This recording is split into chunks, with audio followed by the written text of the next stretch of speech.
to my channel. I upcycle clothes and accessories from items from thrift stores and flea markets, things like that, but mostly Goodwill. And I want to show you these fun pants that I thought had potential. This is the before, of course. So I found these green pants at the thrift store at my Goodwill. They're too big, but I kind of like the pockets and the color. Pretty ordinary at the bottom. And I am going to change these and show you how I do it into something that I would wear in public and feel like $1,000,000 in. So let's get started. Here are the pants I'm starting with. The first thing I'm going to do is cut the sides open. And I'm going to find that side seam, and I will cut in 1/2 inch behind that seam, not on the front side, but on the back side. That makes sure I avoid the pocket. And then there's always a belt loop at the top. That makes sure I avoid that belt loop too. So going about 1/2 inch behind that line always works for me.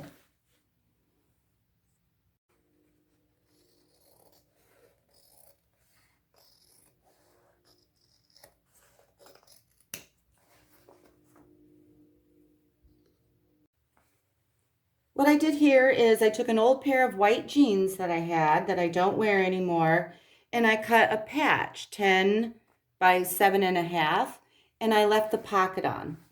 And what I'm going to do is just lay it to the side of my jeans, not quite to the cut area of my pants, actually, not jeans. And I'm going to pin that on and sew it. And I'll show you that in a second. So now I have it pinned on. I'm going to take it to my machine, and I will do a black zigzag stitch.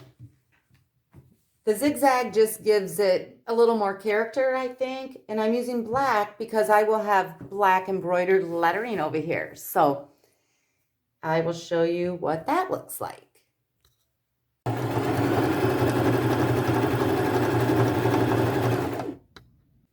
Now I have my white patch sewn on, and what I did is take another patch from the back of a pair of Levi's that I thrifted, and this patch is 8 by 6, and I am going to overlay it here, overlap the white patch a little bit, pin that on, and do maybe a white zigzag stitch around it.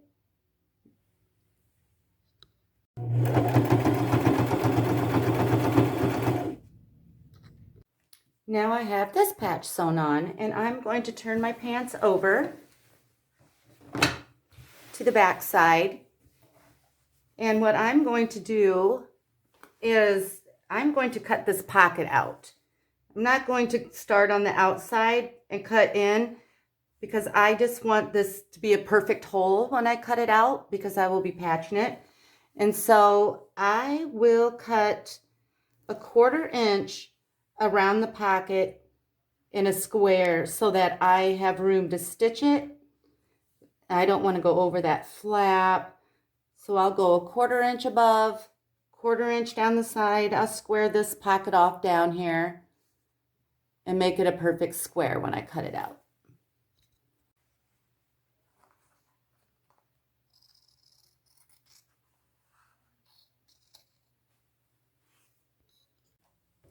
So now I have my hole here, and I went to my denim stash and I found a really dark pair of jeans, and I made this patch, which is about 8.5 by 8.5, and I will open up these jeans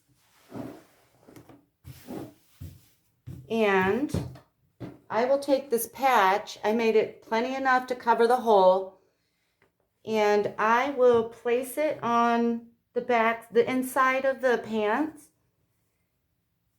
and I will pin it down, and I will zigzag stitch around it, and I'll probably use black or white. I haven't decided what color thread I want to use yet. Okay, so now I have the hole filled. And what I will do now is take a white patch, and I cut this out of my white jeans again, and I am going to lay it kind of diagonal over top of that dark jean patch, you know, maybe a third or halfway up. So I'll get that all lined up, pinned, and I will take it to my machine and I'll do a black zigzag stitch.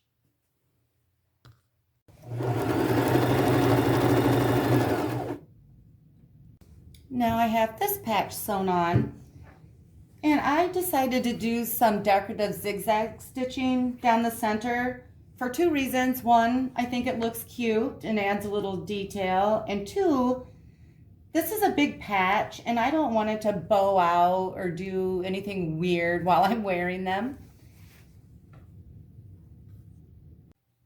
Now what I'm going to do is take that pocket that I cut off and I'm going to put it back. And I won't line it up with that cut line exactly because I want to see a little bit of that dark denim over top of it. So I'll put it about there. And I may or may not zigzag stitch it. I'll have to see how much room I have, but I'll probably use black. Now my pocket is all sewn on. I ended up doing a small zigzag stitch around the edge. And now what I will do is take one more patch, and I think this is probably about 6 or 7 inches by about 3 inches. And I want to lay that right there. I have it sort of towards the side of the big white patch. I don't have it right in the middle, but you can do whatever you want on your pants. So I'm going to pin that down, and I again will zigzag stitch with white thread.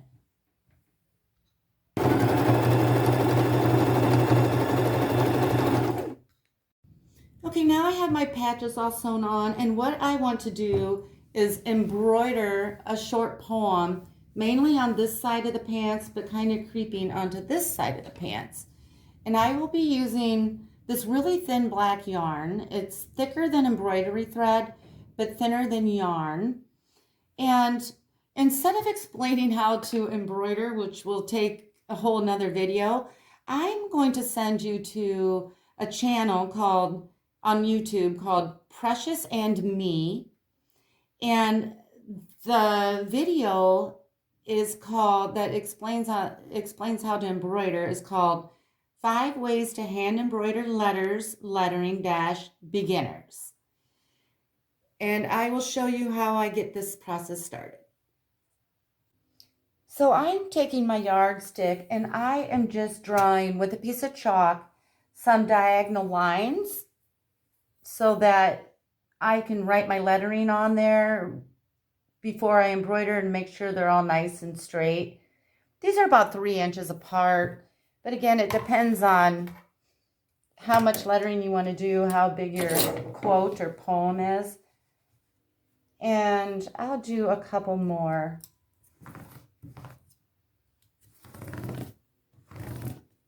Lines. Okay, so what I'm starting to do is write my poem out, and I'm using chalk to start out with in case I mess up. So I've got and now I'm going to write fail, and I'm doing this in cursive lettering or script.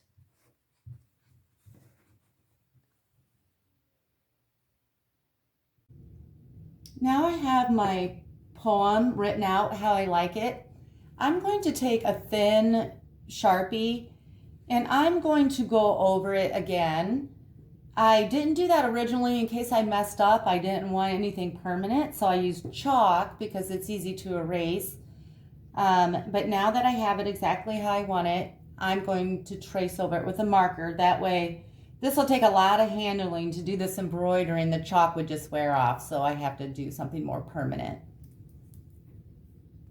Okay, so I've got a pretty good start on my quote, and as you can see here, I ended up doubling my thin little yarn. I really want to make sure that these letters are thick enough to be seen from a little bit of a distance. I still have my sides cut open, which makes it very easy to embroider. And, you know, this isn't hard, but it is time consuming. I'm just sitting in front of the TV on my couch right now. I mean, not at the second, but when I did all this. And just relaxing. I actually love doing the hand sewing projects or embroidering while I'm just relaxing in the evening. And I will probably, on a typical day, if I have like a project like this to do, I'll sit down like 3 in the afternoon and I'll be done with this before I go to bed. But it does take some hours, but for me, they're enjoyable hours. So now I have my embroidery all finished. What I'm going to do now is I'm going down to the bottom of the pant leg, and I want an elastic bottom. So what I'm going to do before I sew these sides back together is take a piece of elastic, and mine is 1.5 inches wide and 10 inches long. And I will pin that 1/4 of an inch from the edge, and I want it to be about 1/4 of an inch up from the bottom. And then I'm going to take this side and pin it about 1/4 from the edge and about 1/4 inch from the bottom. I don't usually do a lot of measuring. I just kind of eyeball this. Now, you can see that's not laying on there straight. So when I go to my machine, I will stretch that as I sew. And I will do 3 stitches. I'll do 1 along the top, 1 in the middle, and 1 at the bottom. And I'll use black stitching because I just think that looks a little more decorative and intentional. So when I sew this, I will stretch it as I run it through my machine.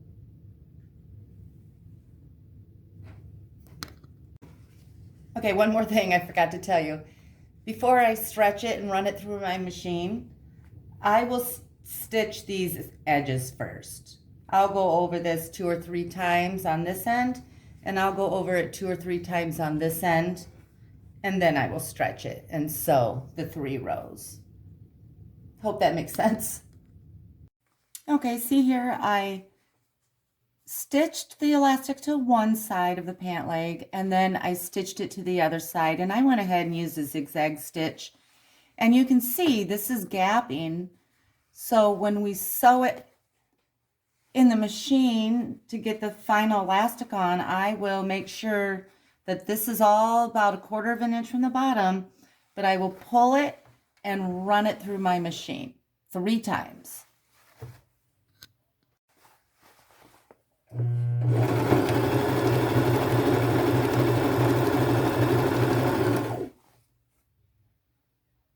Okay, so now I have the elastic all sewn in.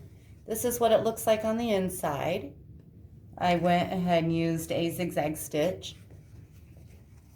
And this is what it looks like on the outside, super cute. Now it's time to sew the sides together. And I put wrong sides together and just sew on the outside because I want to see that fraying.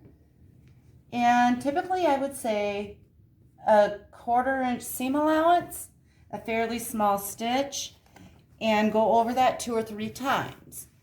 But in my case, these are too big.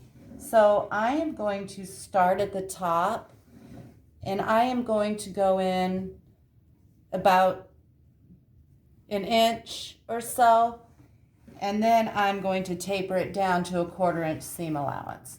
I'm just making these fit me is all.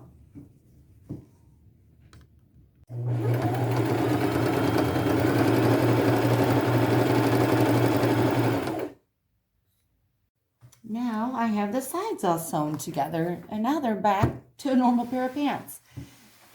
I had to make mine smaller, so I lost a belt loop in the back in the process, but I added a denim one from a pair of jeans, and I think it turned out really cute. And if I was a little more ambitious, I would replace all my belt loops with denim, but I'm just going to leave it. Now what I want to do is just a little bit of decoration. I want to make a bow with some strings on the sides of the elastic bottom here. And so what I'll do is I'll take a t-shirt, and it kind of matches in color. It doesn't really matter. I just use what I have. And I will cut a strip about probably an inch wide, because after, I have a dull scissors here. After I cut it, a t-shirt will stretch and become very thin. So I will cut this about an inch and maybe 2 or 3 foot long. It'll be too much, but I'd rather have too much than not enough. I can trim it later. Okay, now I have, these are about 2 foot long. Now I'm going to stretch them out and make basically fat little strings. And that's just a t-shirt strip. And I'll go back to my machine and I'll find the center of this, and I will just stitch it on the side, probably right at the top of my elastic. That way if it's too low, it'll get drag on the floor and things like that. So I'm probably going to go at the top of my elastic and stitch it right in the center, and then I'll tie a bow in it when I'm all done. Now I have my strings sewn on, and I'm just going to make a little bow, and I don't think I'm going to have to trim these. I'll see if they get in the way of walking or anything. How cute is that? Now we have one more step. Now what I want to do is these pockets here, I want to distress those and rip those up a little bit. Same with the pocket over here, and same with the bottom of the flap on the back. And how I do that is I just use a box cutter. This one's called Slice. It doesn't matter. They all sort of work the same. And then I have a small cutting board that I will just kind of stick right at the pocket there. And I'll just start cutting a little bit towards the edges. I just want those to be sort of frayed and messy like the rest of the pants.